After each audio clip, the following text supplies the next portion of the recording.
बिस्मिल्लाहिर्रहमानिर्रहीम। Class 9 chapter number 2 class 9 mathematics chapter number 2 real and complex number का introduction है। तो रियल नंबर किसे कहते हैं, कॉम्प्लेक्स नंबर्स किसे कहते हैं, रेशनल और इरेशनल नंबर क्या होते हैं। तो सबसे पहले रियल नंबर्स वो नंबर्स हैं जिनका जो मैथमेटिक्स का फंडामेंटल कॉन्सेप्ट है और इनको हम नंबर लाइन के ऊपर लिख सकते हैं। फॉर एग्जांपल ये मेरे पास नंबर लाइन है और यहाँ ज़ीरो से स्टार्ट करता हूँ 1 2 3 4 5 6 वगैरह इस तरह। तो नंबर लाइंस के ऊपर रियल नंबर जो है वो बुनियादी तौर पर हमारे पास रेशनल नंबर्स और इरेशनल नंबर के अंदर डिवाइडेड हैं। दो पार्ट्स हैं इनके। सबसे पहले रेशनल नंबर्स क्या होते हैं, उसके बाद इरेशनल नंबर क्या होते हैं। रेशनल नंबर जो हैं वो उनके अंदर हमारे पास इंटीजर्स आते हैं, फ्रैक्शंस आते हैं और डेसिमल्स आते हैं।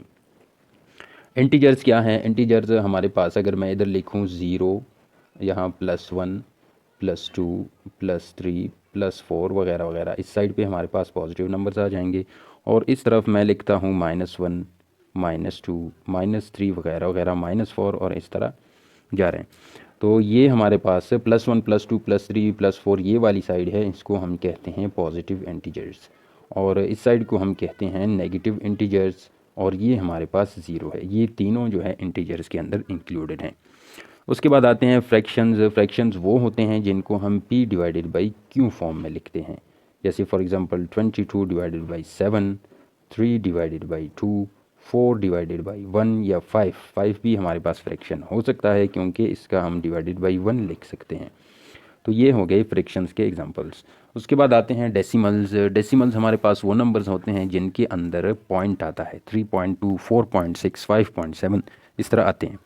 तो 3.2 ये हमारे पास डेसिमल है, 4.67 ये हमारे पास डेसिमल है, लेकिन ये डेसिमल्स हमारे पास टर्मिनेटिंग है क्योंकि 1, 2 या 3 डिजिट्स के बाद 4.315 ये यहाँ पे टर्मिनेट यानी ख़त्म हो जाते हैं।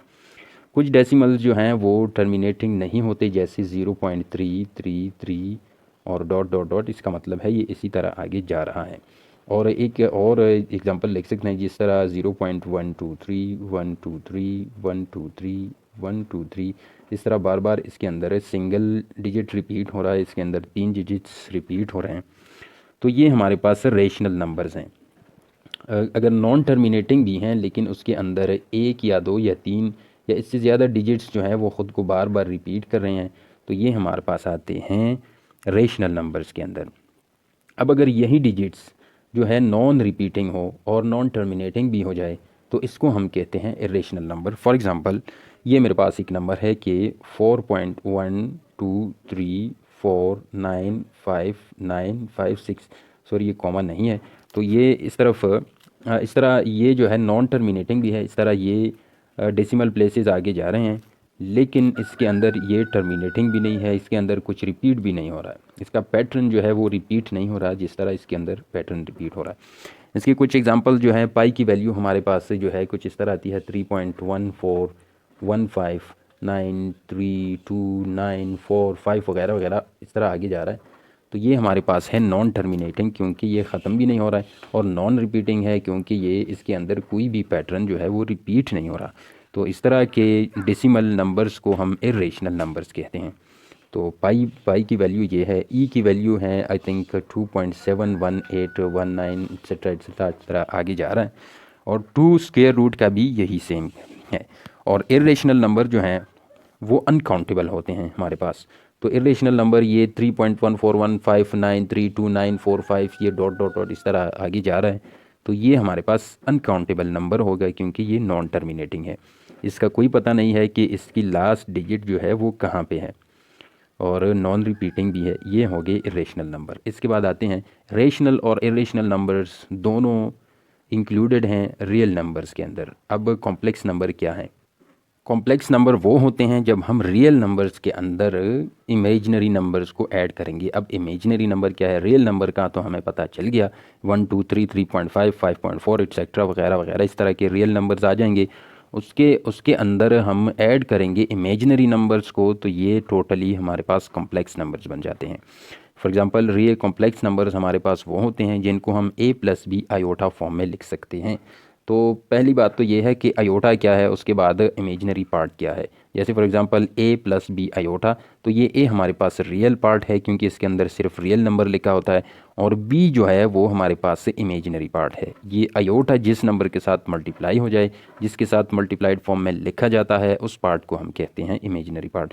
फॉर एग्जांपल 1 प्लस 2 आयोटा के अंदर ये हमारे पास से रियल पार्ट है, और ये 2 जो है 2 आयोटा यानी ये 2 जो है ये हमारे पास इमेजिनरी पार्ट है।